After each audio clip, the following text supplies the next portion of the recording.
Good evening, and welcome to the third of the four-part series titled, How Long, O Lord? This evening, I've been invited to share with you my personal testimony. On this, the third Sunday of Advent, the theme for this evening's talk is Our Journey Towards Hope. I wish to first of all share a poem with you. I remember studying it as part of my Leaving Cert English course. It is one of those pieces that has stayed with me since. Hope is the thing with feathers that perches in the soul and sings the tune without the words and never stops at all. And sweetest in the gale is heard, and sore must be the storm that could abash the little bird that kept so many warm. I've heard it in the chillest land and on the strangest sea, yet never in extremity it asked a crumb of me. By Emily Dickinson. So often we ask, are there things that we learn in school that we can take with us for life? For me, there were some moments. One of them was this. When life is hard and things seem somewhat in disarray, there is hope singing through the chaos and mayhem. The previous talks over the past 2 weeks by Sister Moya and Father Kieran have been very insightful with regard to how they have inspired me on what I share with you this evening.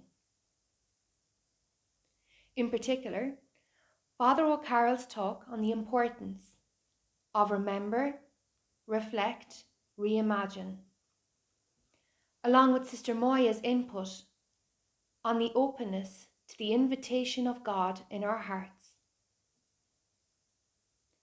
These helped inspire me to what I will share with you, to reflect on moments when hope and joy comes alive, and the many gifts this brings to us in our lives. My journey towards hope is a journey through remembering past experiences, reflecting on how they have shaped me and my relationship with God, and reimagining how these experiences continue to bring faith, hope, and love alive in my everyday experiences. My presentation to you this evening is a personal reflection on waiting. Waiting for what? As we journey through life each day, we create lists of what we need to do and the expectations that come with those. Expectations. We often hear the phrase, expect the unexpected, the unknown of what is yet to come.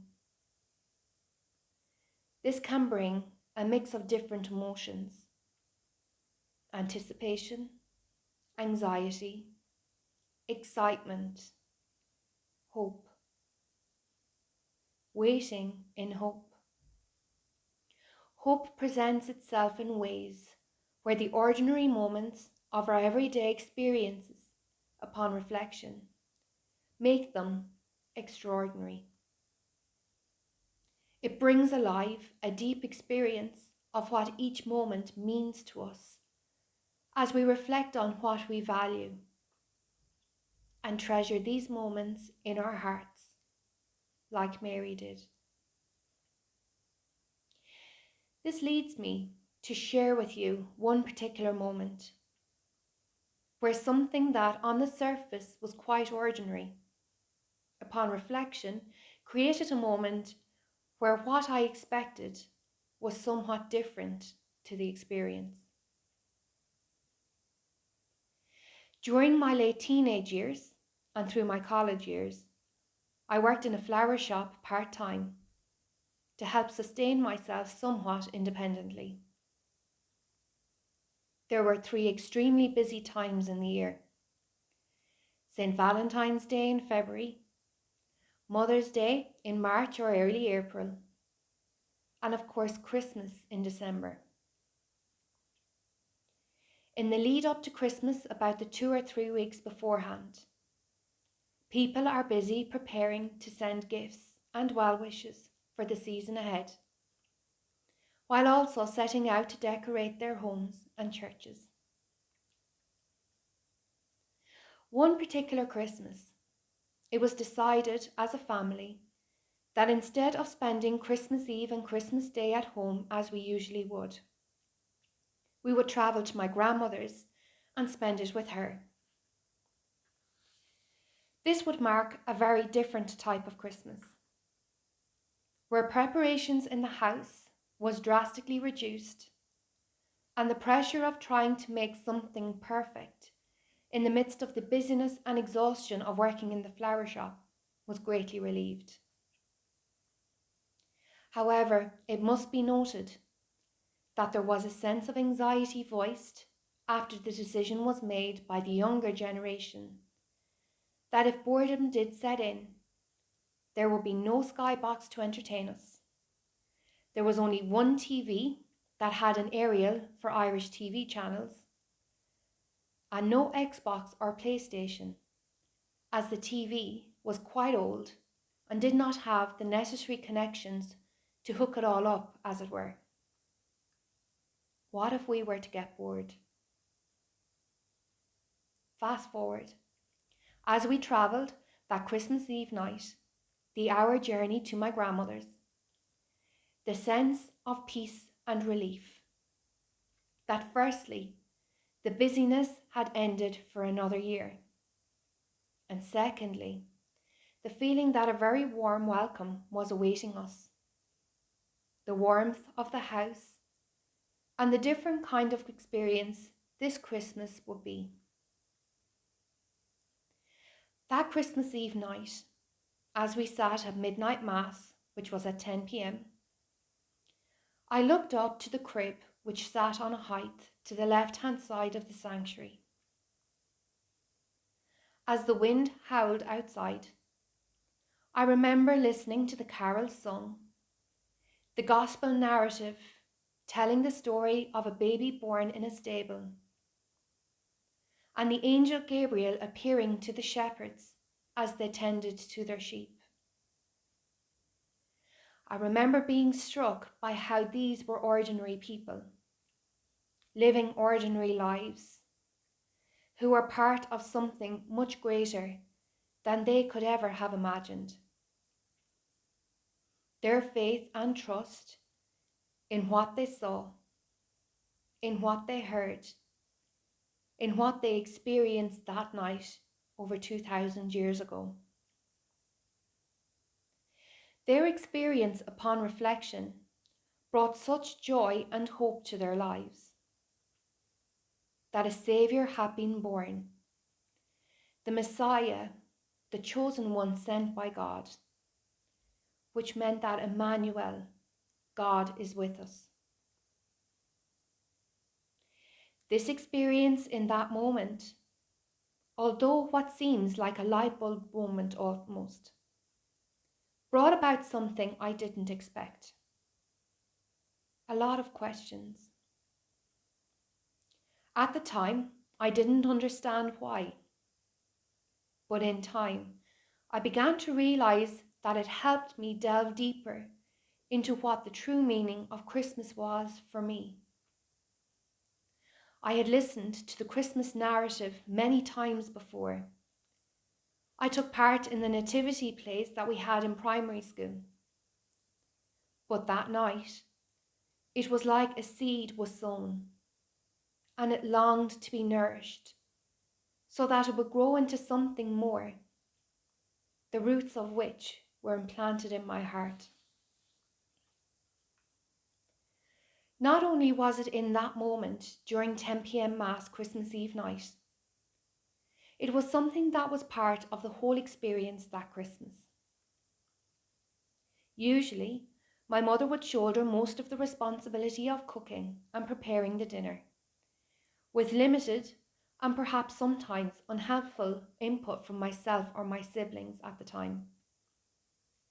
However, this time, the responsibility was with my grandmother, who proudly yet humbly busied herself with the tasks at hand to feed the hungry crew from Sligo. And she never asked for anything in return. Not only that, but perhaps being removed from our comfort zones of home and the usual go-tos of distractions, it felt that everyone made an effort to come together and to relax in the one room where the only TV was in the house. There was no argument about what people wanted to watch, as the limited availability of channels meant that Home Alone 1 was the perfect choice for the after-dinner relaxation and snooze time film for the evening. Why am I telling you all of this? Let me get to the point. What I expected for that Christmas was very different to the experience of it. Sometimes I wonder, do I close or shut myself off from experiences in life because I put as a priority what I expect to happen, over trusting in what God brings to me in that particular moment, and in particular with those who are part of the experience also?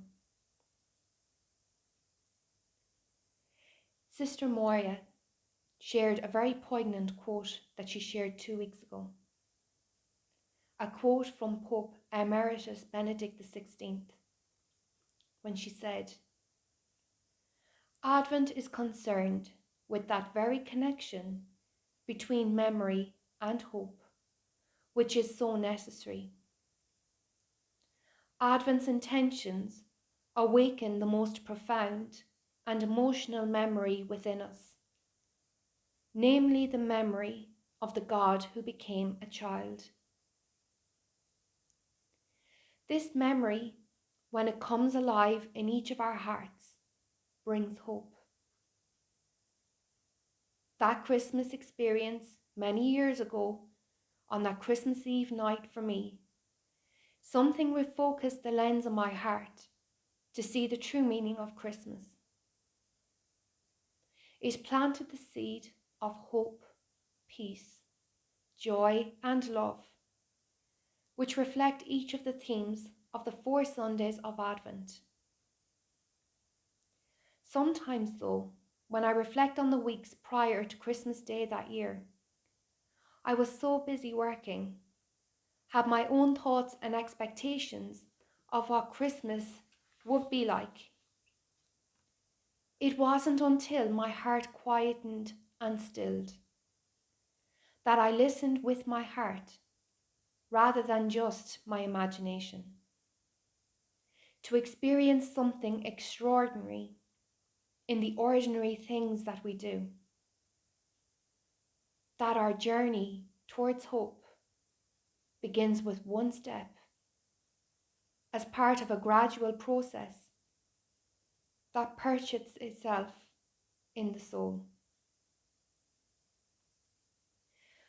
My sharing of this story with you tonight is not that it is any more amazing or extraordinary than any other person's sharing or testimony. And it is not only in the 1 or 2 moments that has developed my personal relationship with God and my faith. Rather, it is in the many moments and opportunities in life that opens up possibilities of moments of reflection, and questions emerge for us, in the hope that journeying through these times we can come to a deeper meaning of our purpose and understanding of the experiences we share in life, when the ordinary become extraordinary. It is, however, the one memory I have where hope was born in a way I didn't expect, but it made real and alive the sense that the Lord is with us in the here and now, not in a past event, but in every moment in our everyday lived experiences. God invites us to open our hearts to the invitation of welcoming Him and His Son Jesus into our lives. That night, as I sat and reflected on the remembrance and reliving the birth of Jesus in Bethlehem in a stable, where there was no room at the inn, I imagined how different my experience was to the night that Mary and Joseph searched for a place to stay and feel welcome, in the physical sense. Not like the warm welcome I received when I arrived at my grandmother's. They didn't lose hope, however, as in the days and weeks that followed Jesus' birth. The welcome that came from the shepherds when they visited the stable that night, the 3 wise men and the gifts that they presented to them, the exclamation and welcome of Simeon when Jesus was presented in the temple. God brought hope alive in their hearts when He paved the way for the welcome of His Son into the world. They placed their faith and hope in God. Don't get me wrong, there have been many wonderful Christmas moments and Christmas days. It is this one particular Christmas that struck me when I sat down to reflect on what I would share with you this evening. Maybe something I invite you to do also. What moments have you memories of that upon reflection you can see the seeds of hope and love God planted in your heart? This Advent season, my prayer for you is to open your heart to what the true meaning of Christmas is for you. To open your heart to the gifts of faith, hope, joy, peace, and love to come alive in your ordinary everyday experience. I pray that as you journey towards Christmas 2020, you accept the invitation of God into your heart to welcome the baby Jesus with joy and love, just as Mary and Joseph did, and just as the shepherds did that very night over 2,000 years ago. And the message and meaning of hope is born and becomes a lived reality in your lives. Going back to the poem, hope is the thing with feathers that perches in the soul. Thank you for listening in to this presentation tonight. And I wish you all every good wish and blessings for you and your family this Advent and Christmas season. Thank you.